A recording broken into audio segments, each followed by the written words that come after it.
Gonna jump right into it. Okay, we got saws apart. I did have to order parts for one saw, the other one I can put together. Dan Caminetti's, I can get his together. Other than, I ordered a Weisco forged piston. I'd like to put that in your saw, Dan. I think you're going to run one a long time. A lot. I just got that feeling. I'd rather have that in. I got parts to put it together. It's beautiful. Great saw. I'm going to share a few things with Adam Fox, this 372, and you're going to get a charge out of that. First thing I'm going to do is show you what I'm working on. You're gonna kind of think this is neat too. All right, I'm gonna bring you right over here. This is a 372 case. Let me get some light there so you can see it. Okay. Now, if you notice, this isn't OEM cylinders. This is just stuff that I had laying around. But what I want you to see is that shelf right there. See that? That's really got to work hard to get air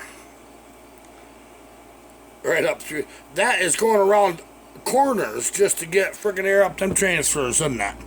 Okay, you notice also that it's not cut out far enough, even for the stock location. Okay, and that area right there is really reduced greatly. I don't care for that so much. This is what limits your saw. Now, if you'll give me just a second here, what I'm going to do is swap this over to that old J-Red cases, and I'm going to show you where I'm headed.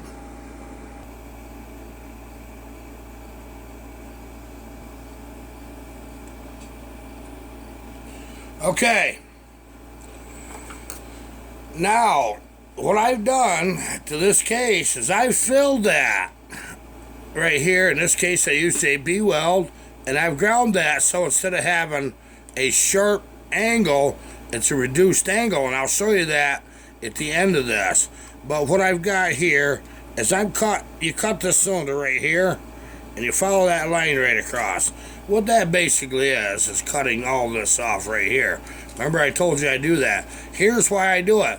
Okay, you also see in this area here, it come right around a little more so than it did here. I cut this off so that it would have a tendency, because the crank rotation is this way. This is the exhaust side over here, intake side over here. So what it has a tendency to do is it'll go up. It has a better angle, a better transition into those transfers. Okay, and you guys already know what I'm doing with the transfers, but this is something that I don't generally do, but on this old junkyard saw, I think we're gonna. What do you think of that? That's pretty cool, ain't it? I think so too. Okay, now what I'm going to do is show you the difference between the two case halves. And then I join my case halves and make sure all my surfaces are good, and there's other things I can do that I'm not ready to share with you yet, and I'll tell you why.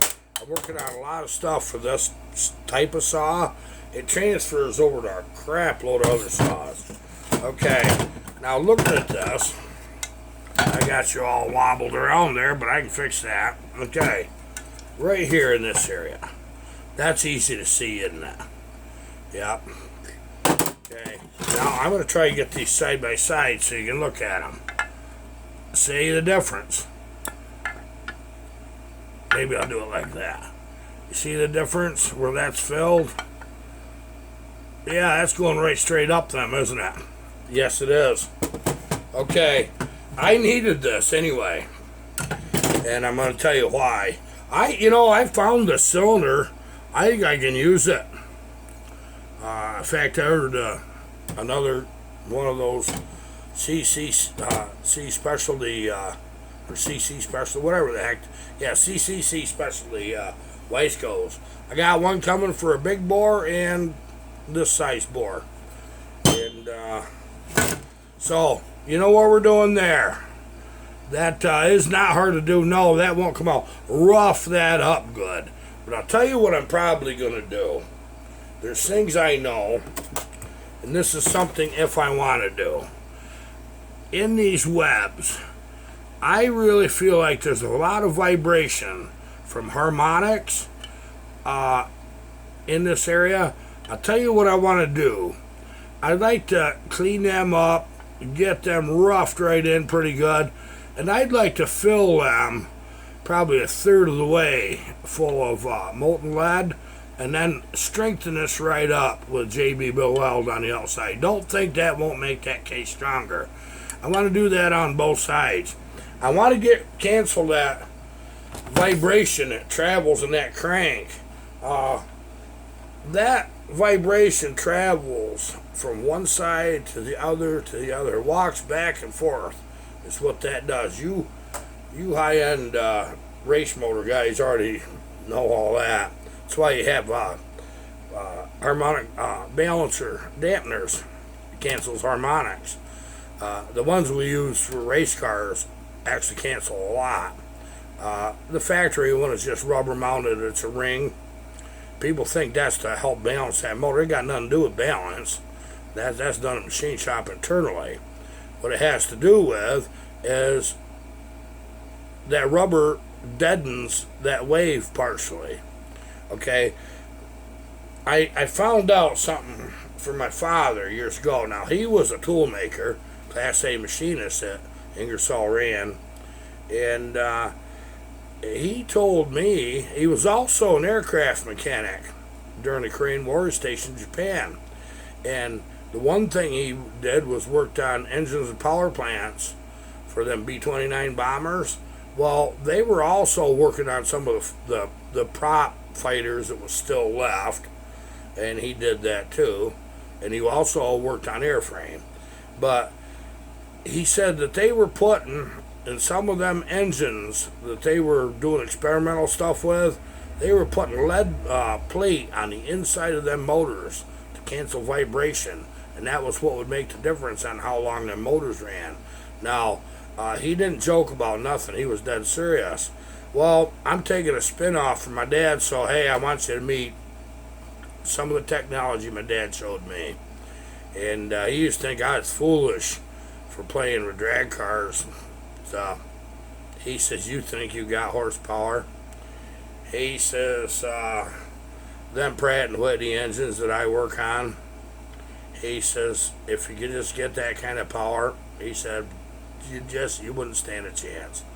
Well, you look at what that R2800 did. Yeah, that was major horsepower. Oh my goodness sakes. Now, he was a good motor man. He just didn't know all of the drag motor terms. Circle track also, and the truck stuff. And but he had all kinds of stuff he told me and he taught me that I added on what I learned from other people. So I'm thinking this is a good idea to try to cancel some of them waves. That's the only place I can, is in these webs. This is an experiment. So what do you do with an experimental saw? You experiment. Let's just see. Well, you'll know in the handlebar, because I intend that this is going to be a fairly strong saw. I still want to be able to log with it, but I'm getting new data is what I'm doing. I'm getting new data. It's not that I'm bored completely with how we build 372s. It's just forever I've known we could do more, easier, better. There is a threshold that the bearings and the crank won't take any more power. There really is. I really hope not to exceed that. I'm going to push them limits just a little further. You're going to see occasionally some pretty innovative stuff on this channel coming up. I'll guarantee you that. Now, the reason I dug this case half up is really something. Now, you remember the other day, you helped me take apart them two saws, or maybe you weren't all the way involved in it as deep. I did Dan, Kim, and Eddie's off camera. I think I did the other one on camera. Let's see here. I had to dig the seals and the bearings up already for this one. But I need to show you something. This saw was bought right off eBay. Now, this is really a shame. Why do people do this? Why can't they be honest? Now, it is a beautiful saw. It really is. But if you notice, this strap right here on the case I just dug up is gone off this. You can't, it has to have that. Them cases break. Well, on closer inspection, them case halves didn't match in the first place. They really didn't. They were different from each other. So, I'm changing case halves. Now, when you get one that's too clean inside, there's a reason for it. I looked at, the guy did a heck of a job painting. He really did. So, we're going to go ahead and take care of another problem. I'm going to show you something I couldn't believe. See that oil? That's bar oil. Bar oil in a crank assembly. That ain't too good, is it? So, after looking at it, you ever get that time when something just bothering you, you can't really explain why? And I looked, and I looked, and I looked. Somebody put a cheap crankshaft in this. They put bearings, and that crank is also rubbing. And remember I told you guys before to center your cranks? I don't know if I'll get this exactly where you can see, but I'm going to do my darndest. Right here, on this side, there is no room. There's none. It's all on this side over here. That's where all the room is. None over here, all kinds over here. It's rubbing over here. All you do is just give that a little swat. Pull a piece of copper or brass or whatever you got over the end of your crank, and just give that a swat with a brass hammer. And let that center. And you can visibly look in there and see that. Well, this guy didn't know that. So away we go. So what we're doing on this saw, we're going to split the cases. We're going to put a new crank in it. New SKF bearing seals. And we're going to check and see why bar oil was going in there. I'll tell you what I think we're going to find is that the cases weren't cleaned up properly. That's what I think we're going to find. I fully expect that. I really do.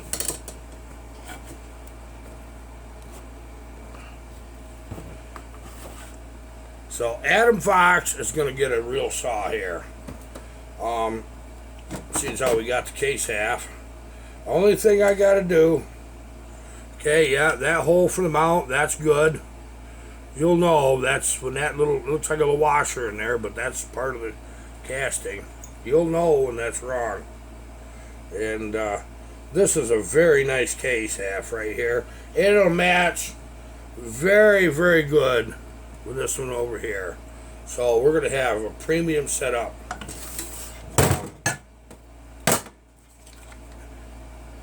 I think that I'd really like the big bore on this one. So I got a feeling Adam Fox is occasionally going to get us some pretty honker trees, but he needs it to wrap up good. I got an idea that he needs something that'll cover everything.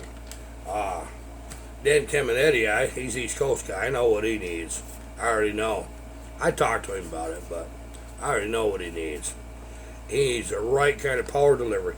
Power delivery is better than maximum power. Trust what I'm telling you. The way that performs through the curve, when that's in the cut, it's the only time that counts. That's the only thing. There's where you tune it.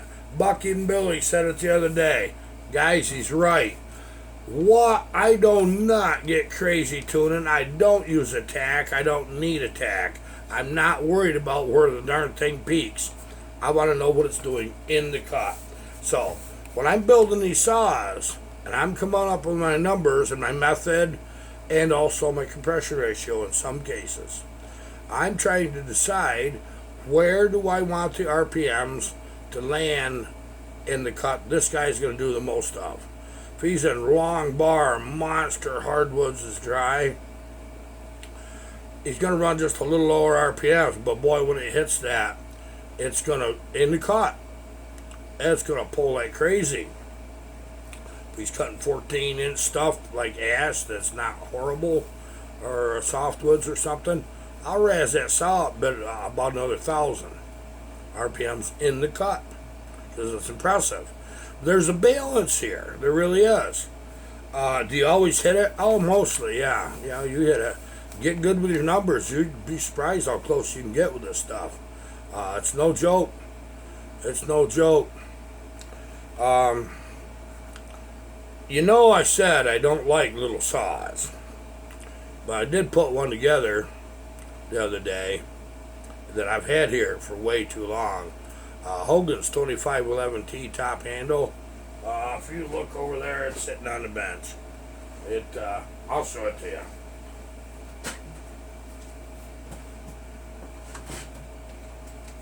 Right there.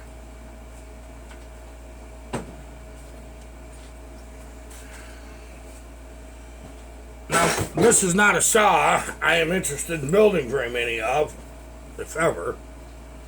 I told Bucket I'd take care of him and his boy, and I might build me one.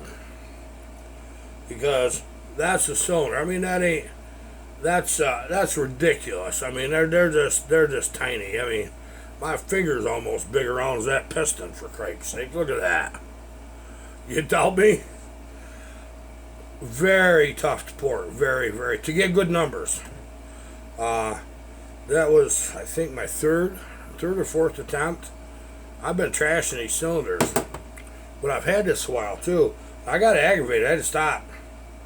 That little... the other day I'd like to have the engineer that designed that saw, how that went together and come apart right by the throat. He could have done way better than that. If he'd went a little further, it wouldn't have been no big deal. Nobody could ever took it apart. You just throw the darn thing away and get another one. And but I'll tell you what I probably will do at some point. And I'm not doing it this year at all, I'll guarantee, but it may be next year. I think at some point I'm going to buy them one at a time, right through Echo, that 2511T. For you dead serious tree guys, I think I'll build one. It's got to be when I'm in the mood. Something like that. Trust what I'm telling you. I can't have a whole head full of other things. I think that's what I would like to do.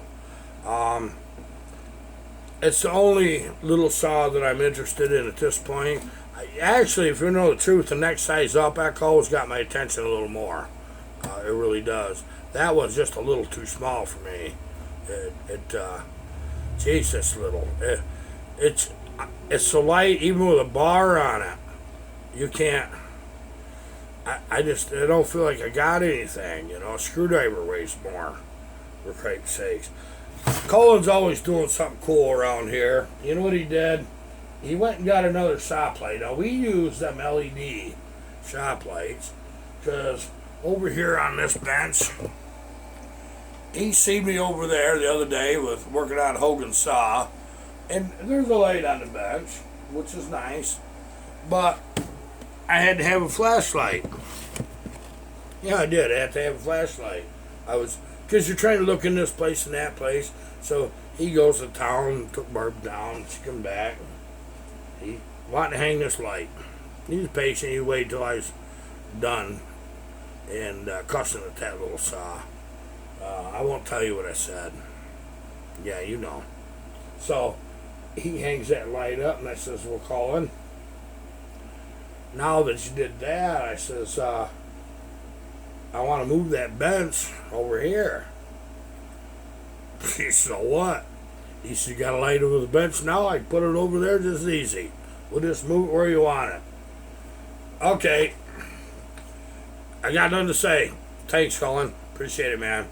My boys, the best help. Best. Very best. There's a lot of times. Bill Block, you understand this one. He'll get right into something. He'll get going. And I'll do a dad thing on him. Well, I don't work right. I think you can do better than that. What are you thinking? Oh, lift that over there. No, not that way. You're going to break it. But it's a plow. We'll just pick it up out of the truck. Not that truck. I didn't mean by hand. Use the tractor. You know? Well, he don't really do anything wrong. He freaking aces about everything he does, so I got to get my little licks in. You know? You know what I'm trying to do now? I'm trying to practice being senile. And I'll tell you why. It's when I get old, if that ever happens, nobody'd ever know. But I'm real quick-witted still. I think. Did I already say that? Yeah, I'm real quick-witted still. I remember. Did I say that? Yeah, there you go. See, like that. And anyway, you go through the store acting a little goofy, start talking to yourself, and one thing and another, and oh, boy, you got more room in the aisle, I'll promise you that. That's right. And pretty neat. Colin brought something home that I ain't never seen anything like. I'm always using a 1/2-inch socket with this, a 1/4-inch drive over here, 3/8 drive on this other thing. You know, working on these saws and other things I do up here. So I'm setting it down. Where the heck did that go? Where did this go? Where did that other thing go? So Colin gets me. It's got a 1/2-inch. That's 3/8 there. Then it's got 1/2-inch here and 1/4-inch there. I was like, well, that's just dumbfounding. That kind of covers all three. So now, to put myself out of business for the day, all I got to do is lose one thing instead of three. That's all I got to do is lose this. Thanks, Colin. That's how this stuff works, isn't it? These X-Torq saws, somebody said, why don't you just stick complaining about them, try building them. Maybe, you know, they'll be better than you. They're better than you think. No, they're not better than I think. When we was logging with 372s, and my logger buddy Jeff got a 372 X-Torq, he saw I got a deal on this, and I was listening to it, and I said, don't sound right. It ain't got the power. Let me give it a couple weeks, so he did. Give it a month. Darn thing started leaning out on him, then wouldn't start. You have to wait about 45 minutes and it'd start. It'd vapor lock. All kinds of crazy things. And I run it a little bit, see what was wrong. And I was like, oh God, this saw is weak. So I did. I took one of them apart just to see what could be done. Okay, the transfers are all goofed up. They really are. They're a single transfer. I showed you guys that. Instead of having primary and secondary, they're putting fresh air past the piston. And when I put that frickin' piston on a scale, see what that weighed, I stopped right there. That was heavy. Yeah. And then with the port design configuration, they did a crutch. That's all they did to try to get through emissions. Bad Husqvarna. Just bad Husqvarna. So no, your answer, buddy, they're a piece of crap. I don't like them. If I don't like them, I'm not building them. How's that? You want one converted like Dan Caminetti to a regular 372 XP? I'll do that all day long. I shouldn't say I don't like them. I really like them a lot because they come apart way before the saw gets much damage on the outside, let alone the inside, and it's the same darn crank and chassis as the original XP. So you can buy them quite reasonable generally if one's blowed up. Because the man, the first thing he does, calls Husqvarna dealer. Hey, I got this X-Torq. I need a piston and cylinder. We're going to charge 200 watt, 80 watt, 200. No, I don't want a whole saw. I want to buy just a piston and cylinder. Nah, I ain't doing that. It didn't last long enough.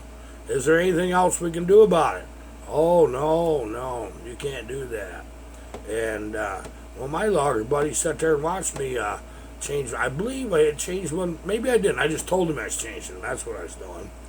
And he thought, well, that's kind of neat. Another guy, he went back after I converted his. He went to his husky dealer and says, hey, can you put the old style top end on these X-Torqs? He's looking one on the shelf. Nope, sure can't. Why not? Oh, he says it won't work. It just doesn't work. It's not. Don't even try it. He said, well, I'm going to tell you what. And he picked a saw up and he put it on a counter. He said, this one here I bought from you. He says, I ran it about 9 months and it come apart. Now, I'll admit that was logging. That was pretty good, actually. He says, and a friend of mine made this an XP. Oh, it's impossible, the book says. I don't care what the book says. Guy popped the cover, called the mechanic, looked down in there, and he seen that. Nope. He says, that ain't X-Torq. Well, it can't be the same saw that we sold you. Right there, serial number. Look it up, and he did. He said, well, I'll be damned. He said, I don't know what he's doing. The dealer told him that. He's at the wrong dealer, ain't he? Yeah, that's kind of what I thought, too. This saw game is going to get interesting in the future. You're going to see us working on things that I normally won't work on. I think AJ from England has got a 54, 55 cc Dolmar he's going to send me. I told him yesterday I'd do it for him. It's a straddle saw. But them Dolmars, like 6100, I think you can cut trees with it pretty decent, as long as they ain't real big stuff. And that's fairly light saw. It good horsepower too, and that's a straddle saw. They didn't do it like Husqvarna did. They come up with their own way, and I like that. It's controlled by reeds. The minute you say power saw, chainsaw, and you mention reeds, yeah, you got my attention. I woke right up, didn't I? Yeah, I did. Now, something I've got, I wish I'd have dug this out, for this saw here, one of the cylinders that I put on it, it ain't going to be this one. This is a little too nice. I'm going to whack that intake off, and I'm going to do terrible things to that, and I am going to put a half a set of V-Force reeds out of a Honda in it. I'm going to have to build the reed cage. It'll be the V shape. But I'm using V-Force 3 reeds in a Husqvarna 372. But I want to do it on the intake first. You know we want to go down through the case of the set. But let's walk before we can run. There's a lot of bikes built over the years. The reed was on the intake side, and it works good. It does. Not like when they're case fed. They're really good. But it still works good. So, we're going to take this, and we're going to cut one of these right here. We're going to make a hole here that would really scare you or impress you, one or the other. And we are going to make this where I can put reed cage in. And I'm going to play around with carburetor sizes. Don't be surprised if you don't see a carburetor off something pretty darn big on it. Because I know the potential. So that's why this kind of work's being done early in the game, because I want to go high flow with that bugger. I want to see what we can get out of this. Okay, now I really am excited to show you a few things, but I did have a little bad news, and I think it's something stupid. I did get a chance to run that Blue Thunder. It's not right yet. It's close. I got an idea. I've either got a coil issue, a timing issue, could be that, or a little bit of a carb issue. But when we get done with this video, that's going on the bench, I want Luke to get his saw back. I'm tired of looking at it. But I won't do it until it's right. When I'm happy, he'll be happy. Okay, that's that. You guys take care of yourselves. Goodbye.